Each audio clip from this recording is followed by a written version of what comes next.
ประมาณ3 มื้อถ้ามีข้อความมาแล้วก็จังเข้าไปเบิ่งไปเช็คเบิ่งหั่นนะแต่ว่านี่เขากินบ่แซ่บดิเป็น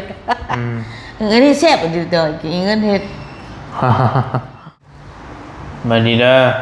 วันนี้น้องสาวเป็นไงพี่น้องเอ้ยน้องสาวตูเมบ่ได้เป็นหยังเจ้าเนาะบ่ได้เป็นโรคเป็นภัยหยังเนาะให้อยู่พี่น้องเอ้ยคือหมู่ปั่นกันนี่เป็นได้ผู้เป็นโอ้ยมันวิดเก่งมาแล้วว่าเป็นอยู่เนาะใช่เป็นตัวเลยก็ตายแล้วมีอันเล่าใครมักไม่อยู่สวรรค์ที่นี่แล้วก็ว่าน้องเราไปเปลี่ยนไตเราอายุเวียดเราเปลี่ยนไตแต่ว่าเพิ่นอายุยังหนุ่มเลยประมาณ40 ปลายปีนี่แหละแต่ว่า1,000,000 บาท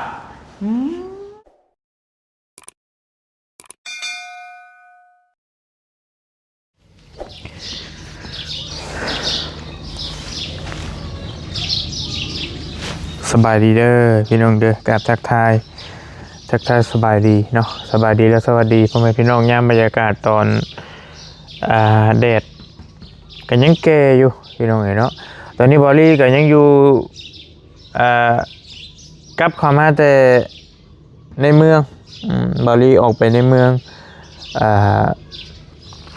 ออกไปเบิ่งไปเอาสัญญาณอินเทอร์เน็ตไทยพี่น้องเนาะไปเบิ่งเรื่องบัญชีนั่นแหละเพราะว่ามือตอนบอลลี่ไปแจ้งกับพนักงานเพิ่นบอกว่าประมาณ3 มื้อแหละสิมีข้อความแจ้งมาถ้าบ่นั่นแหละถ้าบ่ได้3 มื้อแหละสิเปลี่ยนเป็น7 มื้อเพิ่นว่านะมื้อนี้ก็เลยลงไปหิมโขงไปเอาสัญญาณอินเทอร์เน็ตไปเอาสัญญาณไทยนั่นแหละว่าหิมโขงมันมีสัญญาณไทยไปเช็คเบิ่งว่าในโทรศัพท์หันทางธนาคารเพิ่นแจ้งหยังมาบ่นะพี่น้องเนาะไปเบิ่งแล้วก็ยังบ่มีหยังสมอยสมีอยู่ก็ถือว่าบัญชีบริก็ยังแก้บ่ได้หั่นแหละก็ยังต้องรออีกต่อไปรอเบิ่งอีกประมาณ7 มื้อบัดนี้ว่าสิได้บ่หรือว่าจังใดเนาะเพราะว่าทางเจ้าหน้าที่เพิ่นแจ้งมาว่าเจ้าหน้าที่พนักงานนั่นแหละเพิ่นบอกว่าประมาณ3 มื้อถ้ามีข้อความมาแล้วก็จังเข้าไปเบิ่งไปเช็คเบิ่งหั่นนะแต่ว่านี่ไปเบิ่งแล้วก็บ่มียังสมอยอยู่พี่น้องเนาะพออยู่บ้านบริมันบ่มีสัญญาณไทยเด้มีแต่สัญญาณลาวอินเทอร์เน็ตลาวเครือข่ายไทยต้องไปเบิ่งอยู่หิมโขงพุทธแล้วบัดนี้แหละซิมไทยบริก็แช่ไว้ในเครื่องแล้วเฮาก็ต้องไปหิมโขงเพื่อไปดึงเบิ่ง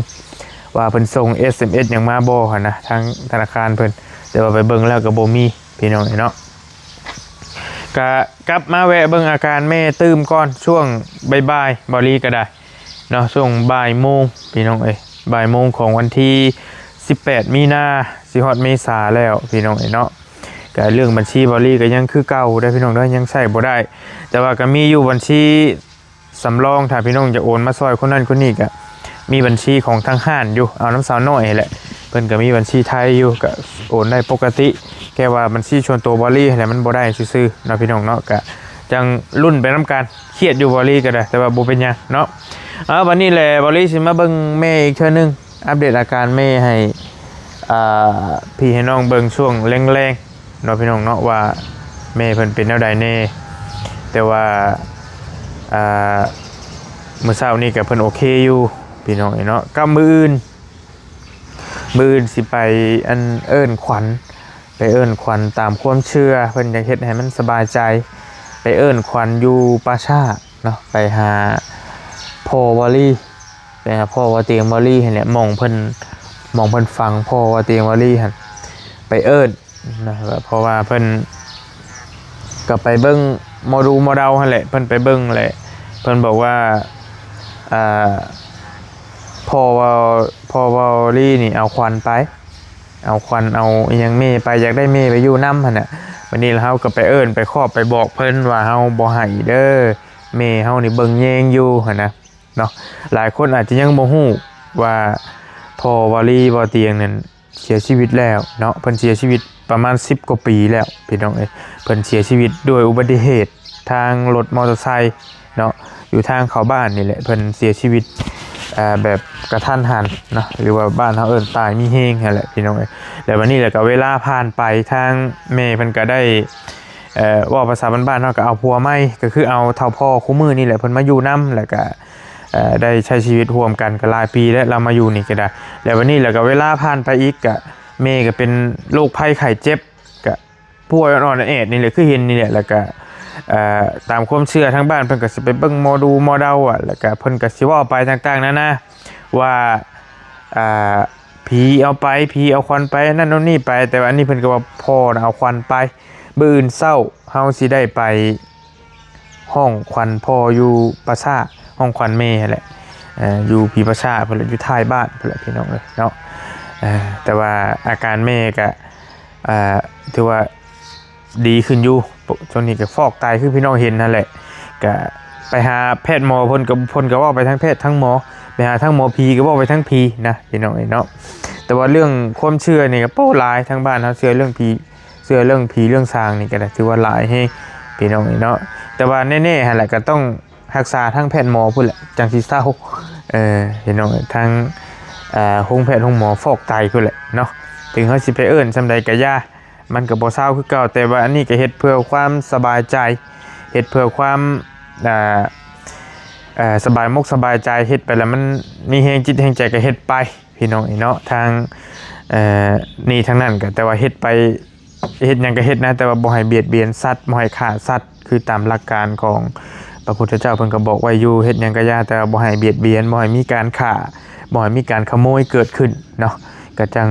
ค่อยว่ากันแนวใดก็ได้สิไปเบิ่งอาการแม่อีกเทื่อนึงว่าเพิ่นเป็นแนวใดบ่เตียงเพิ่นเดินทางลงลาวใต้มื้อนี้ก็มีแต่บริสิครับหน้าที่แทนเปลี่ยนกันเนาะมื้อวันศุกร์นี้บริสิเป็นคนพาแม่ไปฟอกอยู่โรงพยาบาลมุกอินเตอร์หรือว่าโรงพยาบาลเอกชนนั่นแหละบ่เตียงไปนัดคิวนัดหยังไว้แล้วแล้วบ่เตียงเพิ่นสิลงไปเบิ่งสวนกาแฟเพิ่นไปเบิ่งน้องเมฆน้ำน้องเมฆนั่นแหละจักมื้อ2มื้อแล้วเพิ่นสิขึ้นมามื้อวันเสาร์บ่แล้วก็จังสิได้พาแม่มื้อวันอาทิตย์นั่นจังสิได้พาแม่ไปเฮ็ดเส้นต่ออีกเฮ็ดเส้นน้ำแข็งเนี่ยนัดหมอไว้วันอาทิตย์มื้อนี้เป็นวันพฤหัสบ่วันพุธติมื้อนี้เนาะวันพุธบ่เตียงก็ได้ฟ้าวไปเพราะว่าก็เล่นหน้าเล่นหลังกะบาบอ้ายอยู่บ่ลีก็ได้จักแนวใดมันยุ่งแห้งช่วงนี้บอลลี่เองก็บ่มีกระจิตกระใจสิเฮ็ดหยังก็ลำบากเรื่องบัญชีแน่จักสิแม่นหยังแม่นยานะเรื่องแม่และเรื่องหยังนะพี่น้องเมื่อยก็ท้ออยู่แต่ว่าก็ถอยบ่ได้เฮาก็ต้องสู้ไปจักสิเฮ็ดจังใดแหละก็เบิ่งแย่งกันพี่น้องเนาะเอาแล้วจังว่ากันนี่ก็มาแจ้งพี่แจ้งน้องหั่นแหละพี่น้องเรื่องหลายๆอย่างที่มันเกิดขึ้นอยู่ณตอนนี้เนาะก็ขอให้ผ่านพ้นไปได้ด้วยดีพี่น้องหลายๆคนก็ส่งกำลังใจมาให้เนาะขอบใจได้หลายปะเวลานี่ก็ยืดยาวแล้วขออภัยได้หลายที่ว่าโดนหลายแต่ก็อยากชี้แจงให้ฟังเข้าใจน้ำกันนะพี่น้องก็ไปหาแม่น้ำกันปะอุ้ยมานี่เดี๋ยวลีน้ำน้องกันเร็วใช่นี่ใช่ไหมใช่นี่หรอมาพี่นี่ก่อนน้องดูก่อนเอ้ยดิเป็นเอ้ยจะเอ้ยเป็นน้องจะน้องเป็นเอ้ยแล้วบ้านี้ทึม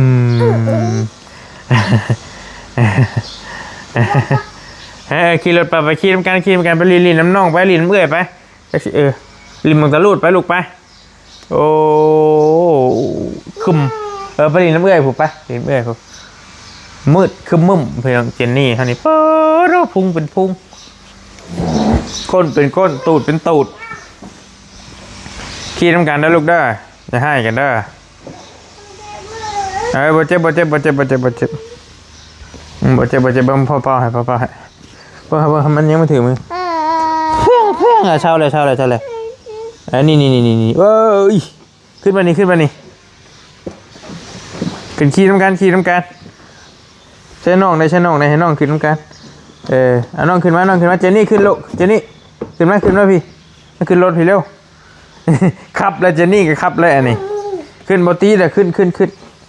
ไปโอ้โหแน่นอนจักสิน้องจักสิเมนเอื้อยจักสิน้อง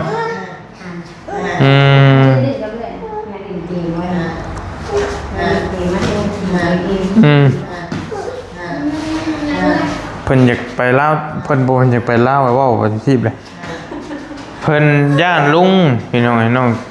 ยูริย่านบ่เตียง ลุงไปแล้ว ลุงไปลาวใต้แล้วลูกไปแล้ว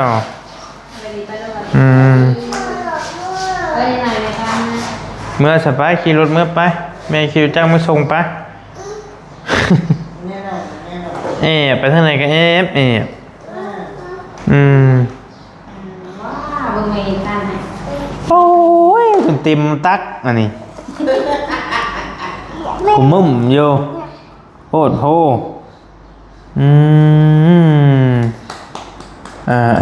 พี่น้องเอ้ย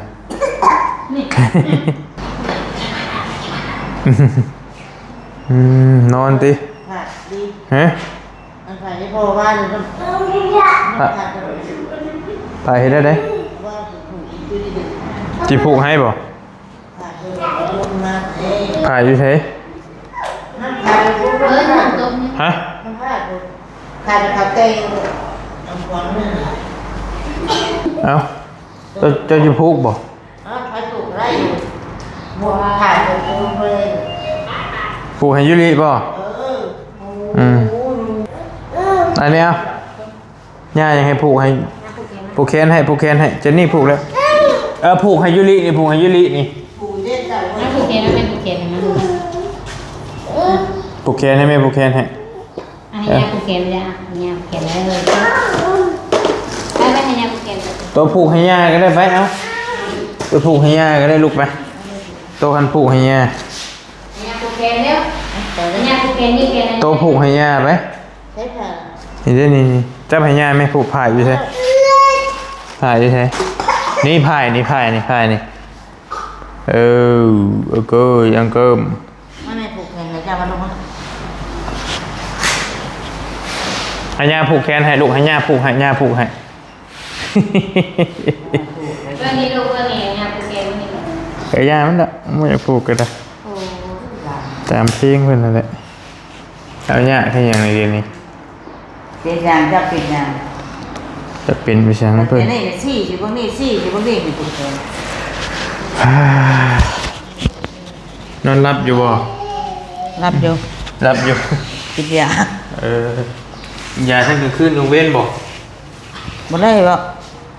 แต่เว้นเพิ่นสิกิน บ่ตอนเว้นนี่นอนรับบ่ตอนเว้น มันจะได้รับเลยหมู่หากะลึกบดผู้นึงบดผู้นึงอยู่ ไปดีเด้อดูเด้อ นี่ พออยู่หรอวะ ให้อยู่อยู่ ไปอยู่พี่น้อง หลายมื้อไปจักแล้เอ้ยจ๊ะ หลายมือมันก็บ่ได้แล้วคำว่าหลายมือเฮ็ดให้ดูกัน มึงก็ ให้ดูกัน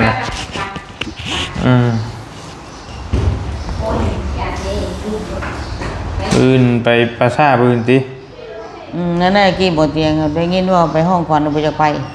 เอาไปเด้อรวยหมู่ผู้อยู่บ่ได้ไปว่ะ คันทางก็สิตื่นไปนำดอกก็จะเช้าแท้บ่ เดี๋ยวก็เช้าตื่นแล้วไปห้องควันบ่ทันเอาตัวเด้อ เฮ้ย บ่ทันเอาตัวเด้อก็สิทันมาผูกแขนพี่แหละ จังว่าแล้วอันท่านก็ท่านบ่ท่านแล้วก็บ่ท่าน บ่เตียงก็บ่ย่างบ่แม่ย่างหยังน่ะสิไปกับไผน่ะอ้าวก็ไปมีดอกกูไปแล้ว ตู้แล้วขับรถไปติ บอกอัน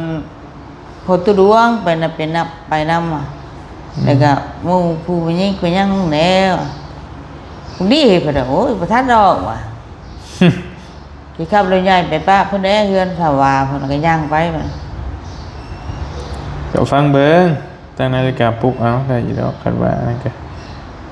เอาอันนี้ก็ได้มันก็บ่มีหยังดอกพี่น้องเฮ็ดเพื่อความสบายใจซื่อๆบ่เฮ็ดไปคือว่ามีแนวข้างแนวคาเอิ้นขวัญเอิ้นหยังเก่าโบราณเพิ่นความเชื่อของบ้านเมืองเพิ่นเว้าไปเฮ็ดให้สบายใจก็เฮ็ดไปเฮ็ดได้ ตามเห็ดนั่นแหละกินข้าวอยู่บ่ข้าวเที่ยงเด้อ กินข้าวเที่ยงได้หลายกว่าข้าวเช้า ข้าวเช้ามันบ่ปานใดคนเฮาปกตินี่ก็คือกัน คือบ่ทันอยากไว้ไหนเนาะ แม่นบ่ทัน บ่ อยา เตียง ก ว่าบ่เป็นคนอยากกินบ่เป็นคนบ่อยากเข้านี่เพิ่นเขากินบ่แซ่บนี่เพิ่นอันนี้แซ่บอันนี้เด้อกินเงินเฮ็ด เออ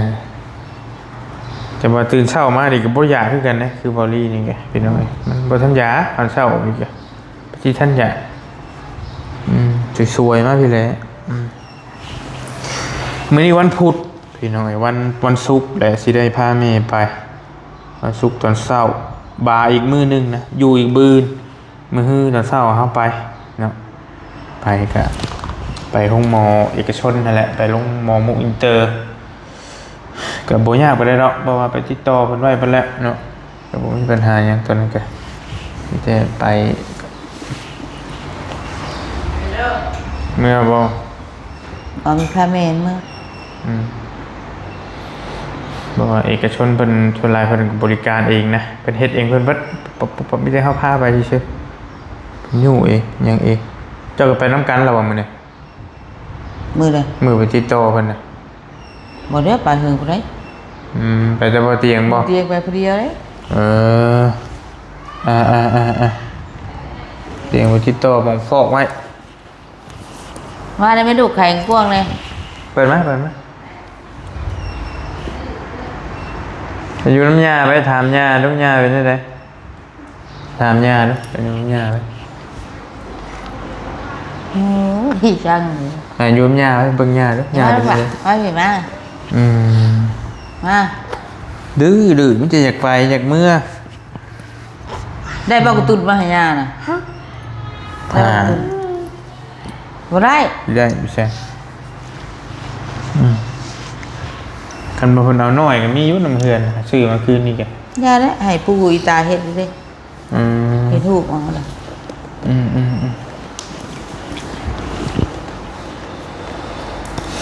ขี่เหนียวกับปกติอยู่ติได้อยู่ อย่าได้โชว์สิไป ฮะ โอ้เสียมากเลย ว่าสิเมื่อไปนะ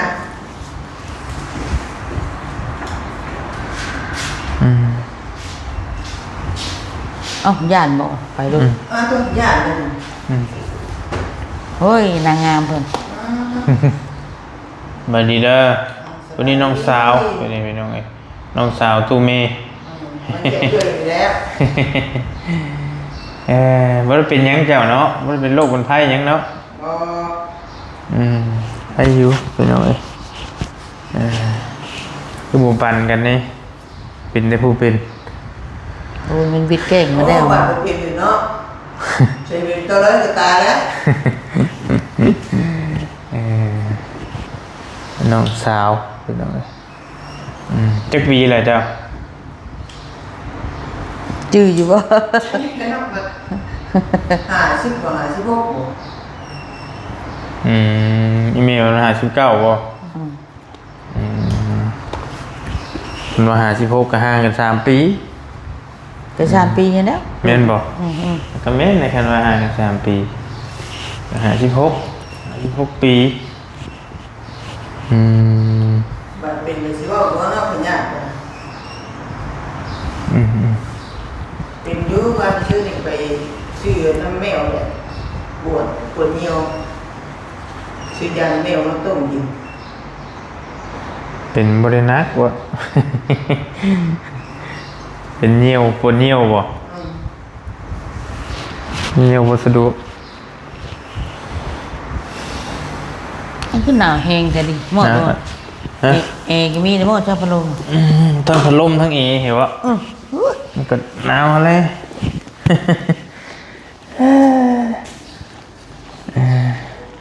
อันนี้ชื่อเสื้อไหมนี่ติ เราเตียงชื่อว่าอันนี่ ซื้อมานอน บัตรเป็นสิว่าก็ลูกจุดป้อนเขาดีเลยเป็นดีนะ มันว่าอันชักอันบ่ว่าเป็นบ้านบ่แม่นบ่ ก็เลยเป็นบ้าแล้ว นั่นแหละนั่น อันนั้นล่ะวะว่าบ่ชื่อคนน่ะ ว่ามัน ไป พวง ย่างไปเลยมันช่างย่างแล้วติดรอยใบอย่างว่า เงินจุดป้อนเขา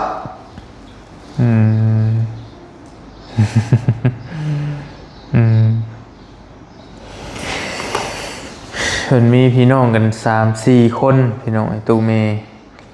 ผู้หนึงเพิ่นเสียแล้วผู้กก เบิ่งอาทานบ่สิดีน ผู้กก บ่ ที่ว่า นี่นี่ ที่ว่าเราเสียเรากินเราสักยาพิษรอบที่แล้วนี่ไอ้กก เพิ่น ผู้อ้ายตายปีกายนี่เป็น3นี่เนาะ อืม นี่ เฮ้ยลูก นี่ไป เฮ้ย นี่ เจนนี่ เจนนี่บ่เจนนี่อาบน้ำเด้ลูกไปเบิ่งดูอาบน้ำบ่ได้ไดอืม ไปเบิ่งทางนั้นแล้ว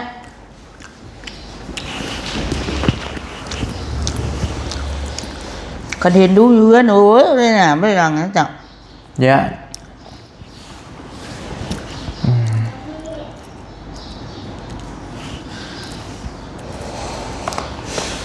เบิ่งไปพี่น้องก็โอเคอยู่ฟังเบิ่งอีกเบิ่งอื่นก็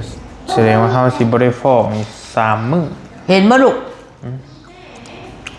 บ่ได้ฟอกเมื่อวานนี้กับมื้อนี้กับมื้ออื่นบา3 มื้อจังไปนี่ไงเพราะว่าช่วงใหม่นี่เพิ่นบ่ให้อันนั้นเพิ่นบ่ให้อยู่เฮิงว่าซั่นไปคุยกับอันเมนเราขายหมากไม้อยู่สวรรค์อยู่นี่แล้วก็ว่าน้องเราไปเปลี่ยนไตเราอยู่เวียดเราเปลี่ยนไตแต่ว่าเพิ่นอายุยังหนุ่มเด้ประมาณ40ปลายปีนี่แหละแต่ว่าล้านบาทเปลี่ยนไต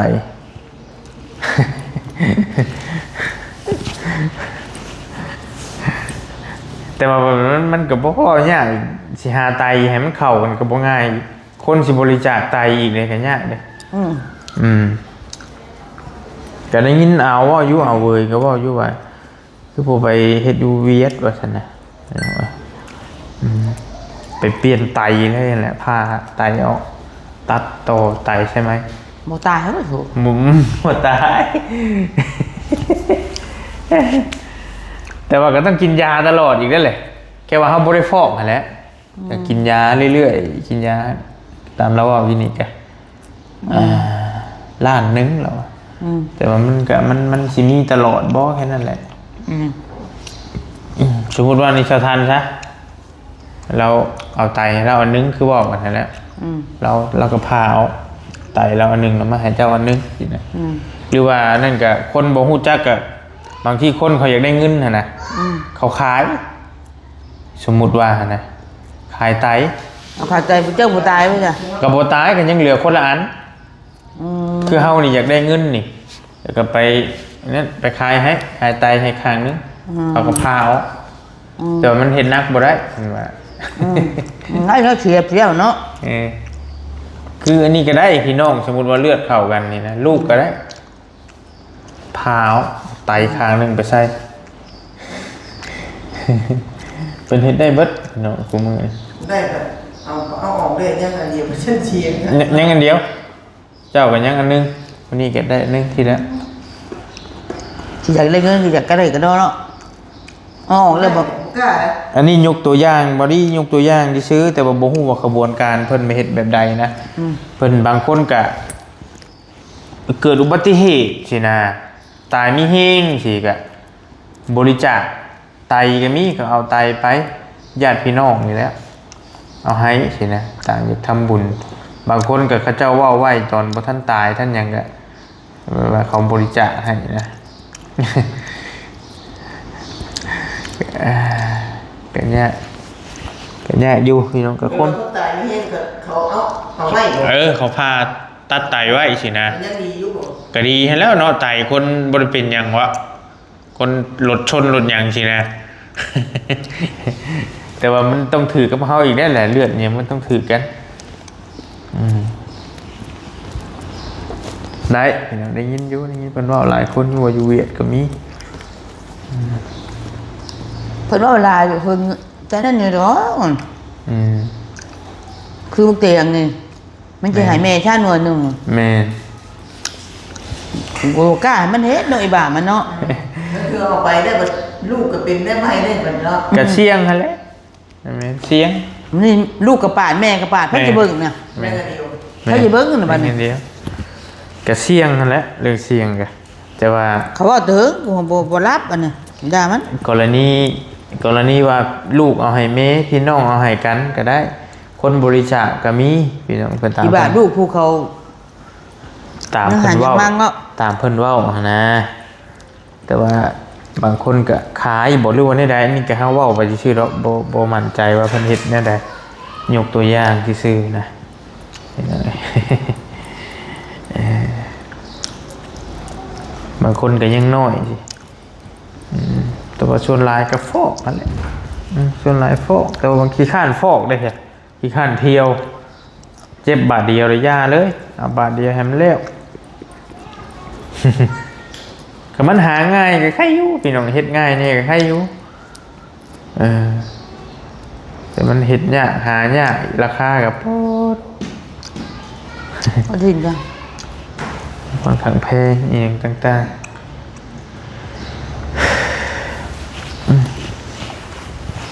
เขียวเล็กๆกินอาหารอยู่เลย ตั้งแต่บ่ได้ยำอื่นแล้ว เขียวเฮิงนี่นะเหนียวยุขี่ยุตีทายยุ บ่ทานยังบ่ทานน่ะ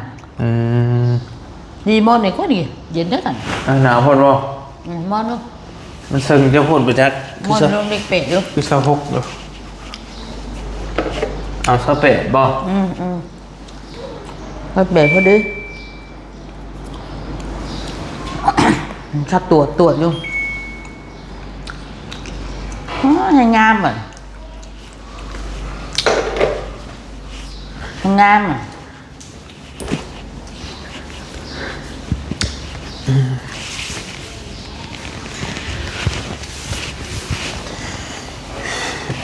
โอเคประมาณนี้แหละพี่น้อง นางปุ่มเพิ่นบ่ได้ว่ายางกันมาปึ้มเด้อ จะล็อกกันเลยลูกจะล็อกกัน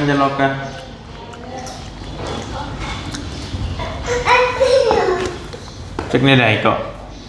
ไม่ใช่เด้อฮะน่ะ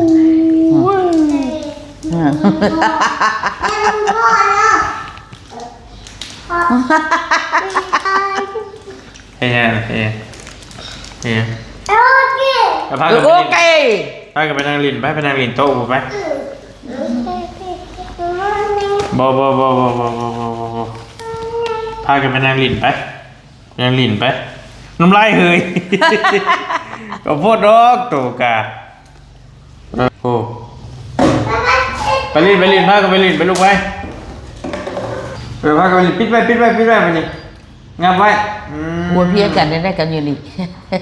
จริงใหญ่กว่าแล้วเห็นนี่ไปกว่าแล้ว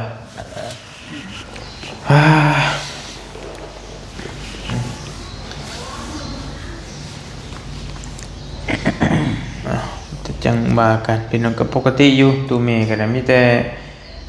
ซ้ำกันกับพวกอยู่ห้องหมอติซ้ำกันอยู่บ่ความเมื่อยความหยังมาท้าให้ ฮะ เอาเป๊บ่คือแม่นแหละแม่นแหละ บ่แม่นเด้อสิ เอาแม่นบ่ แม่นบ่ แม่นเบิ่งบาทเดียว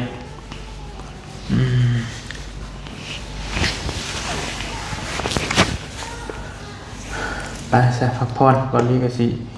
สำนี้แหละเมย์กับปกติอยู่เป็นของมีแต่รอฟอกมือวันศุกร์อีกแค่นึงก็จังว่าค่อยว่ากันและว่ามือวันเสาร์เพราะว่าเตียงสิขึ้นมาแล้ววันอาทิตย์สิไปเฮ็ดเส้นนอนเฮ็ดเส้นบัดนี้เฮ็ดเส้นแล้วก็ใครอยู่ดอกมีแต่เที่ยวไปฟอก ควิตตัวนี้ใคร ยังค่าแต่ตอนนั้นก็บ่ยากดอกแต่ว่าก็สิได้นอนห้องหมอหั่นแหละสิได้นอนอยู่หมู่เก่าหั่นแหละ ก็จะหึงได้บ่กว่าน้องเฮ็ดอยู่ กะซัมเพเจ้าดีนี่แหละนะว่าบ่ได้อันนี้ก็ได้มันก็สิไข้อยู่ติอยู่แขนดิบ่ได้อยู่คอแต่ว่ามันผ่าเด้มันผ่าเข้ามาว่าผ่าตัดนอนฝักฟื้นนั่นแหละเว้นแช่งแล้วคอก็ยังถึกเจาะมาเลย เป็นโจโคบ่ได้ผ่าว่าเป็นโจโลด เด็กโดนที่อ้วนโดนที่ อันนี้ผ่า ผ่าเฉาล้อมพอตามสินจนสินมันดีไปแล้วเพิ่น ตร ว่าง นี้ เอาคอออกบัดนี้ใครยุ่มจะบ่ขัดคอหลายคนถามอยู่พี่น้องว่ามีอายุเท่าใด59เด้อพี่น้อง59ปีต่อจากไอ้กกแล้วแม่เราอ่ะเจ้าแล้วก็ลุงแก้วแล้วก็ ไม่คือว่าขันนี่ได้หมด มีเอื้อยคัน แต่คนตายบ่ โซ่คนบุกจะได้ เออ เอื้อยมีอ้าย แต่ตายติ สองคนผู้ชายกับผู้หญิง มีไอ้กกแล้วก็ขันมาสอง เกลือ คน เกลือไอ้กายกายเกลือ เอ โซ่ อ ขาดจะได้ผู้นี้ เอาสร้างว่าแท้ อืม เสียติตายบ่ได้ติเออ อันก็อันนี้ได้เป็นยิ่งเลยมีแล้วเนาะ เอามีกกคนลุงแก้วอีกบ่ เออ โอ้ ก็อันนี้ก็เป็นยิ่งเลยเป็นยิ่งในเซียเลยจะได้ทุกเย็นได้เนาะ นั่นบ่ แล้วคนด้วยเลี้ยงลูกยากนะ ว่าเพื่อนพี่น้องของทางตัวเมย์เป็นพี่น้องไอ้บิวมาไปรับไอ้บิวโอ้ยแต่ค่อยลดได้ลดได้ไปเบิ่งนะไปเบิ่ง เล่น ให้ ใช้รถด้วยค่ะ ไปเบิ่งให้ลดได้ฮะ รถเหยียบได้รถเหยียบเด้อ ที่นี่ก็เล่นถนนโอ้ยอันตรายมาสบายดีแล้วเสร็จแล้วพักผ่อนซะมีเฮงทรงตัวอยู่พี่น้องท่านเป็นได้ใดก่อนนอนนั่นแหละนอน แต่ว่าอยู่บ้านมันก็สิประมาณนี้แหละหลายคนแน่ลูกหลานเราก็สิบ่คืออยู่ห้องหมอแล้วบัดสินอนลูกหลานมากวนจะระวังเจนนี่แล้วมันคุบคอ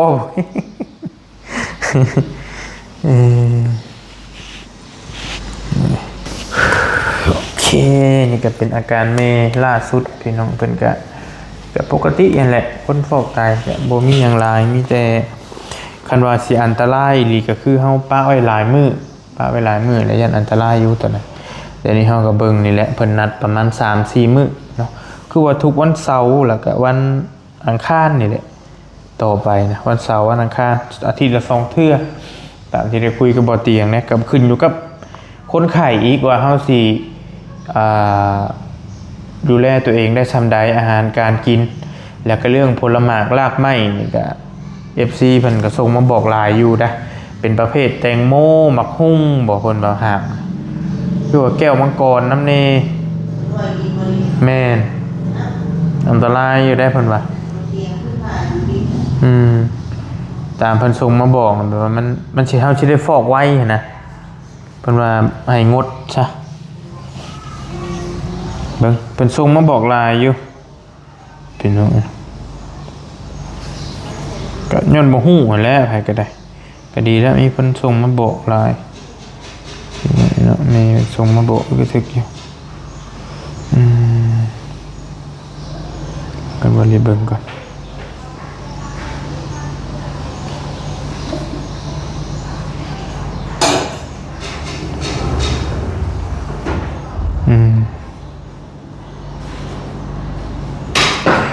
กล้วยได้มากล้วยทุกชนิดมากล้วยลำไยแก้วมังกรแคนตาลูปมะม่วงสุกแตงโมแตงไทยส้มนะผลไม้อบแห้งทุกชนิด ต้องกินได้บ่ บ่ได้ ต้องกินได้บ่ต้องกินได้บ่ ชนิดอย่าให้แม่กินนะบาลีอันตรายสำหรับคนเป็นโรคไตใช่ไหมค่อยลูกไม่ตุมาตัวห้องเฮียนเลยติโอ้หลายอย่างนะนี่พี่น้องไงกล้วยลำไยแก้วมังกรหมักม่วงซุกแตงโมหายางแตงไทยส้มผลไม้อบแห้ง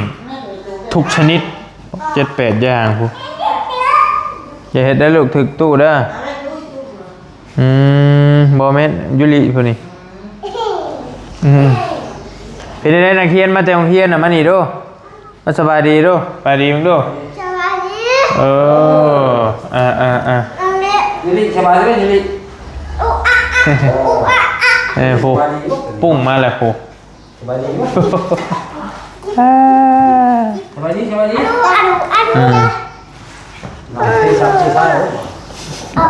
ระวังเรื่องขาป้องของมันเดี๋ยวถือกันได้ได้โอเคนั่นแหละพี่น้องอยู่ดีมีเฮงเด้อผมขอบใจหลายๆที่เข้ามาติดตามรับชมเนาะแล้วก็คำแนะนำดีๆ เรื่องอาหารการกินเท่ากับ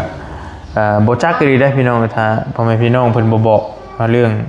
ผลไม้ลาบไม้เพราะว่าเป็นประเภทแตงโมหมักส้มหมักอีหยังต่างๆเนี่ยเฮาก็กินกันประจำนะเป็นอาหารที่เฮากินกันตลอดอยู่แล้วเนาะกันบ่บอกก็บ่จักก็ดีได้ตัวนี้อยู่ดีมีแฮงขอมขอบใจหลายๆพี่น้องเอ้ยก็สิประมาณนี้แหละลูกหลานก็เซลๆเนาะสวัสดีเด้อพี่น้องเด้อบ๊ายบาย